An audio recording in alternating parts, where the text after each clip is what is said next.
Oke, halo guys. Oke, balik lagi sama saya Neri.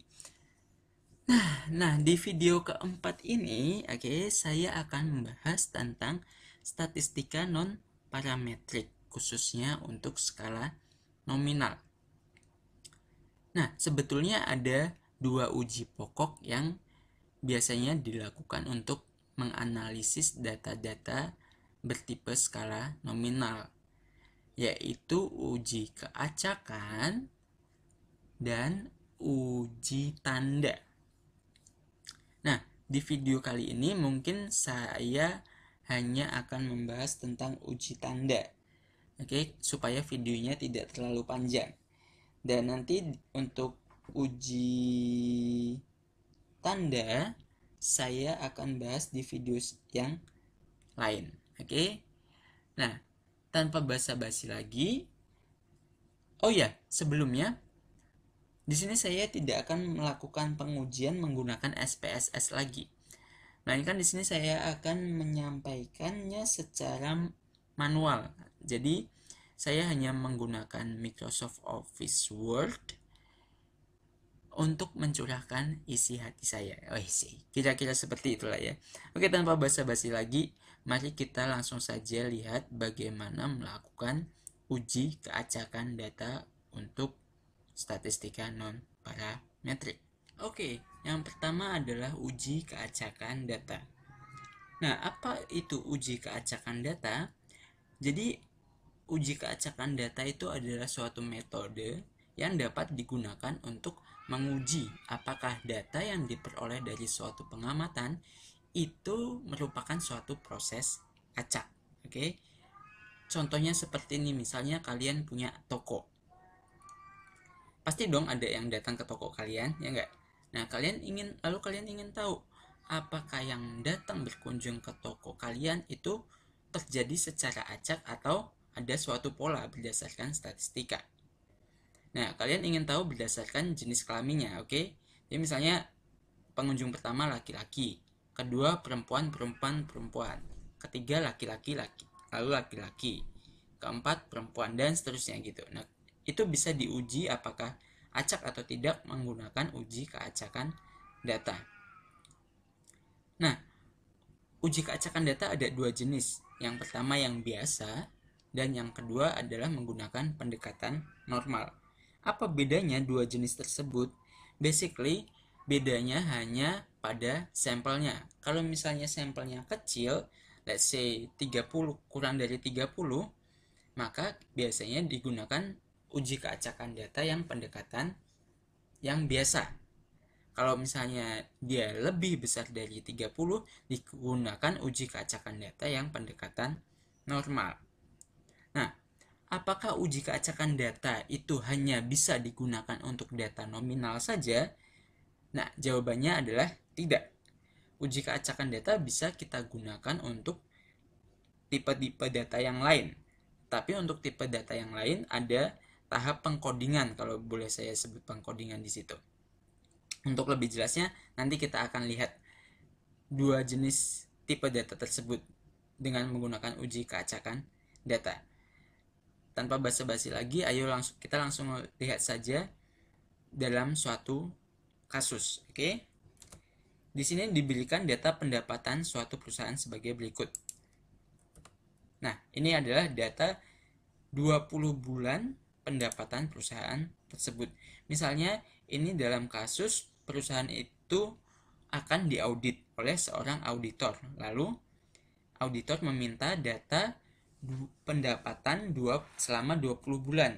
Dan itu terserah si perusahaan mau menyerahkan data yang bulan keberapa, itu terserah. Dan lalu auditor ingin mengetahui apakah si perusahaan itu memberikan datanya secara acak atau tidak. Dan ini adalah datanya. Untuk menguji apakah ini dipilih secara acak atau tidak, ada beberapa tahap. Tahap yang pertama dan yang pasti selalu ada dalam uji hipotesis adalah penentuan hipotesis. Di sini ada hipotesis awal, merupakan proses pengambilan data merupakan proses acak. Dan hipotesis alternatifnya, proses pengambilan data, bukan proses acak. Selanjutnya kita menentukan tingkat signifikasi. Di sini saya menggunakan tingkat signifikasi 5%. Oke. Setelah itu, kita akan melakukan pengkodingan data. Nah, langkah pertama adalah kita harus menentukan median datanya tersebut. Nah, ini adalah median adalah materi SMP. Median itu nilai tengah suatu data setelah datanya diurutkan jadi dari yang paling kecil ke paling besar. Itu basicnya. Nah, ada beberapa cara untuk menentukan median. Bisa dengan mendaftarkan semuanya, diurutkan dulu dari kecil ke besar, atau dengan menggunakan letak median. Jadi di sini saya akan menggunakan letak median. Oke. Nah, rumus untuk menentukan letak median adalah ini. Setengah dikali N ditambah 1. N-nya itu adalah jumlah sampelnya. Di sini jumlah sampelnya adalah 20. Berarti nanti letak mediannya adalah setengah dikali 20 ditambah 1. Yang hasilnya 10,5. Berarti ini artinya medianya itu nanti ada di antara data ke-10 dan data ke-11 karena di sini 10,5. Kalau misalnya hasilnya 22,5, berarti itu nanti medianya ada di antara 22 dan 23. Oke. Kalau misalnya hasilnya bulat, misalnya hasilnya 12, ya berarti medianya itu ya data ke-12. Gitu ya. Nah, berarti di sini median berada di antara data ke-10 dan data ke-11. Nah, selanjutnya kita akan mengurutkan datanya dari yang paling kecil sampai data yang ke-11. Jadi di sini kita tidak perlu mengurutkan semuanya. Oke, cukup sampai data ke-11. Oke, kita lihat datanya. Di sini saya akan memberikan warna merah buat yang sudah saya pilih ya. Jadi pertama di sini paling kecil 160, saya beri tanda merah. Lalu 165-nya ada 3. Oke. Lalu 170. Oke. Kemudian 173. Oke. Kemudian 178. Oke. Lalu 180. Oke, kita hitung dulu ya, ini udah berapa? 1, 2, 3, 4, 5, 6, 7, 8. Selanjutnya 182 di sini. Lalu selanjutnya 190. Oke, di sini. Nah, di sini udah 1, 2, 3, 4, 5, 6, 7, 8, 9, 10. Oke, di sini kita peroleh data ke-10-nya adalah 190 ya. Lalu data ke-11-nya juga 190. Oke, kebetulan sama. Nah, berarti nanti medianya adalah rata-rata dari 190. Di sini saya kasih tanda bold. Oke. Medianya adalah rata-rata antara 190 dan 190, yang artinya 190 itu sendiri. Nah, sebentar. Nah, di sini. Berarti 190 tambah 190 bagi 2, hasilnya 190. Selanjutnya, setelah menentukan median, kita akan mengelompokkan data yang awal ini berdasarkan median tersebut. Oke, di sini saya beri nama langkah pengkodingan. Di sini saya kode A itu untuk data yang lebih dari median, sedangkan kode B untuk data yang kurang dari median. Oke, di sini saya sudah mengkodekan semuanya.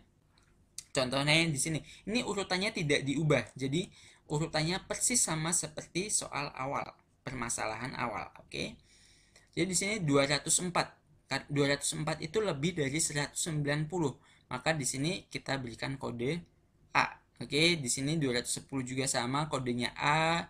Nah, di sini 190 karena sama, berarti di sini saya tidak berikan kode, di sini saya kasih tanda strip. Lalu 207 juga di atas 190, kodenya A. 180 itu di bawah 190, maka di sini kodenya B dan seterusnya gitu ya.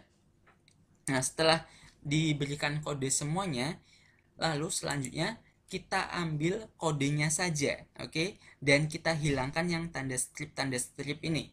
Jadi nanti kita peroleh, nah ini hasil pengkodingannya A, nah di sini harusnya strip, tapi karena kita hilangkan, jadi selanjutnya A, B, dan seterusnya, gitu ya. Intinya yang tanda-tanda stripnya itu dihilangkan, oke?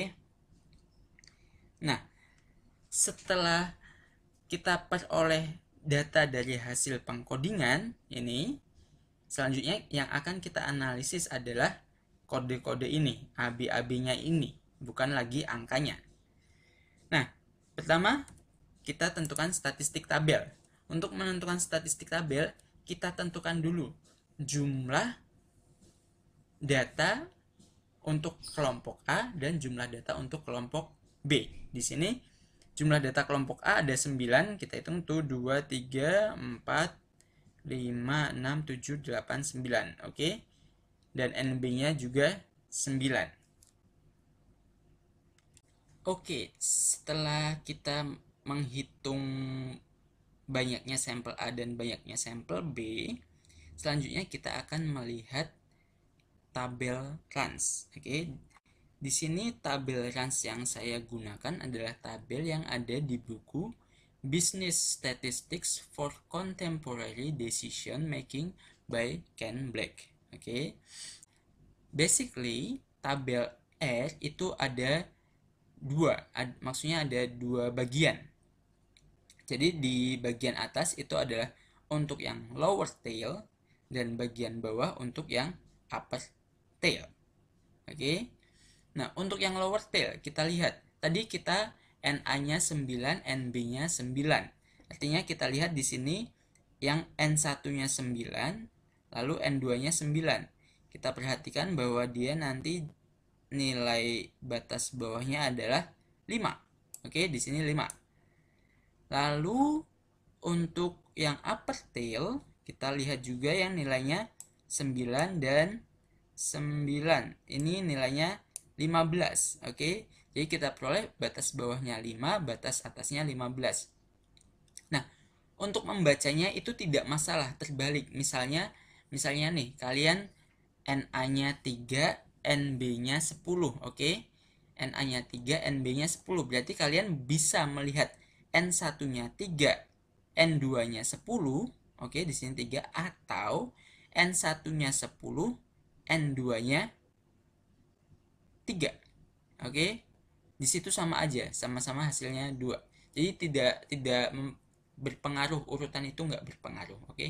Oke, balik lagi ke persoalan kita tadi, kita peroleh batas bawahnya 5, batas atasnya 15. Oke, kita balik ke tempat curahan isi hati saya. Lalu kita curahkan isi hati saya. Di sini tabel runs kita peroleh RA. RA itu maksudnya adalah batas bawahnya 5.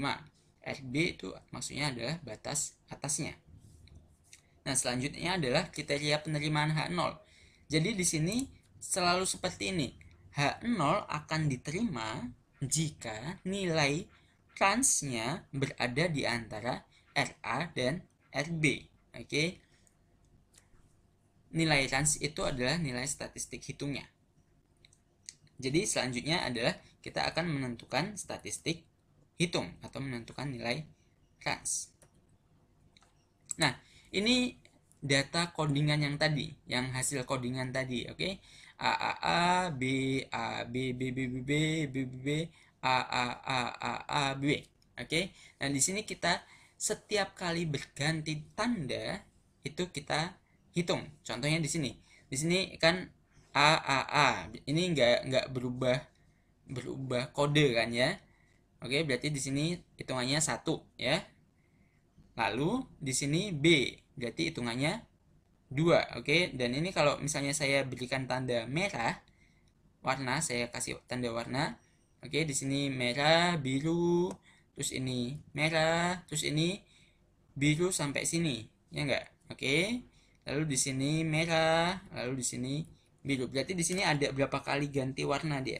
1, 2, 3, 4. Ini jadi 1 ya.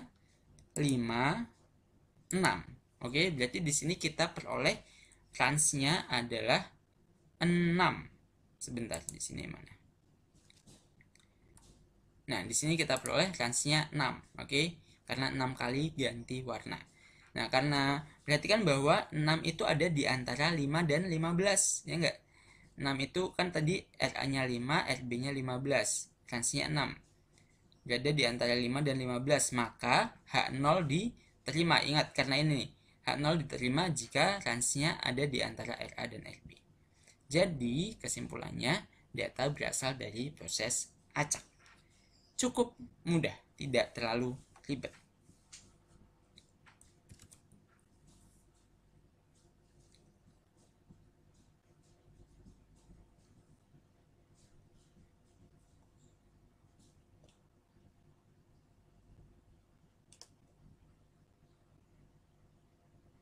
Selanjutnya kita akan membahas tentang uji rans menggunakan pendekatan normal. Nah, di sini uji rans pendekatan normal seperti yang sudah saya sampaikan sebelumnya biasanya digunakan untuk sampel yang cukup besar. Oke, sampel yang cukup besar itu seperti apa? Katakanlah lebih dari 30 gitu. Kalau yang sebelumnya itu untuk sampel yang kurang dari 30. Nah, biar kalian nggak bingung, mari kita lihat saja kasusnya. Oke, di sini diberikan data jenis kelamin pengunjung yang datang ke suatu tempat makanan seperti berikut. Oke, nah selanjutnya kita akan menguji apakah pengunjung-pengunjung ini, kelompok pengunjung ini datang secara acak atau tidak menggunakan pendekatan normal. Nah, seharusnya di sini kita menggunakan ini ya, menggunakan uji rans yang biasa karena di sini jumlah datanya cuma 20. Tapi di sini ya ini hanya untuk latihan soal saja sih ya. Jadi di sini saya gunakan 20 sampel saja biar nggak terlalu banyak, tapi mengerjakannya menggunakan pendekatan normal. Nah, langkah pertama itu adalah menentukan hipotesis. Jadi hipotesisnya sama seperti sebelumnya. Seperti ini ya. Langkah selanjutnya adalah tingkat signifikasi. Di sini saya menggunakan tingkat signifikasi 5%. Selanjutnya kita akan menentukan statistik tabel. Oke, nah di sini karena pendekatan normal, oke, judulnya pendekatan normal. Yang namanya pendekatan normal itu pasti mengacu pada tabel distribusi normal, yaitu tabel Z. Oke, kita langsung saja lihat. Jadi di sini untuk statistik tabelnya kita gunakan rumus ini, Z dari 1 minus alfa dibagi 2. Nah, di sini Z 1 minus alfa, alfanya 0,05, substitusikan, kita peroleh Z dari 0,475. Nah, dari mana 1,96 ini muncul? Ini muncul dari tabel distribusi normal atau tabel Z. Di sini saya menggunakan tabel dari buku bisnis statistik, masih dari Ken Black. Oke, cara membaca tabel Z, kita lihat yang bagian dalamnya terlebih dahulu. Oke, tadi kan 0,475, berarti kita cari di bagian dalam sini yang angkanya 0,475 itu ada di mana tadi? Nah, di sini nih. Oke, 0,4750. Sebelah kirinya 1,9, sebelah atasnya 0,06. Berarti nanti nilai Z dari 0,475 adalah 1,96. Nah, di situ cara mendapatkannya, gitulah ya. Nah, selanjutnya kita akan menentukan statistik hitung. Oke. Nah, di sini ini yang cukup panjang. Yang pertama, oke, di sini saya kodekan ulang gitu ya. A itu adalah untuk kelompok laki-laki, B adalah untuk kelompok perempuan. Nah, jadi kita hitung dulu ada berapa banyak kelompok laki-laki. Di sini laki-lakinya ada 1, 2, 3, 4, 5, 6, 7, 8, 9, 10, 11. Berarti nanti NA-nya 11, NB-nya 9. Oke. Nah, kalau sudah menghitung banyak kelompok, masing-masing kelompok, selanjutnya kita akan menentukan mu R. Nah, di sini rumus mu R adalah seperti ini. Oke, dilihat dulu, dicermati. Kalau sudah, ya sudah, tinggal disubstitusikan. Oke, disubstitusikan. NA-nya 11, karena laki-laki ya, NB-nya 9. Jadi nanti kita peroleh gini, dengan bantuan kalkulator kita peroleh mu R itu 10,9. Selanjutnya, kita akan menentukan mu R. Sigma R. Ini rumus sigma X seperti ini, silahkan dicermati. Saya berikan waktu 5 detik. Oke, 5. Nah, selanjutnya ya substitusi ulang aja, substitusi lagi, NA-nya 11, NB-nya 9. Nah, nanti diperoleh seperti ini dengan bantuan kalkulator. Diperoleh seperti ini. Nah, setelah kita menentukan mu R, selanjutnya kita akan menentukan runs. Oke, banyaknya runs. Oke. Yes, untuk menentukan banyaknya runs sama seperti konsepnya, sama seperti di contoh yang sebelumnya. Oke, di sini saya salin ulang datanya, di sini LP-nya gitu kodenya. Oke, dan saya tambahkan baris lagi. Oke. Nah, di sini kita bisa lihat, di sini saya berikan warna dulu ya. Oke. Nah, di sini ada berapa kali kita lihat runsnya? 1, 2, 3, 4, 5, 6, 7, 8, 9, 10, 11, 12, 13. Berarti nanti kita peroleh runsnya adalah 13. Setelah menentukan runs, lalu kita menentukan statistik uji atau Z hitung. Rumus Z hitung adalah seperti ini. Runs dikurangi mu S dibagi sigma R. Ya sudah, tinggal disubstitusikan karena semuanya sudah ada.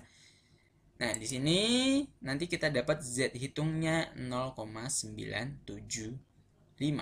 Oke. Selanjutnya kriteria penerimaan H0. Jadi di sini H0 akan diterima jika Z hitungnya itu ada di antara minus Z tabel dan Z tabel. Oke.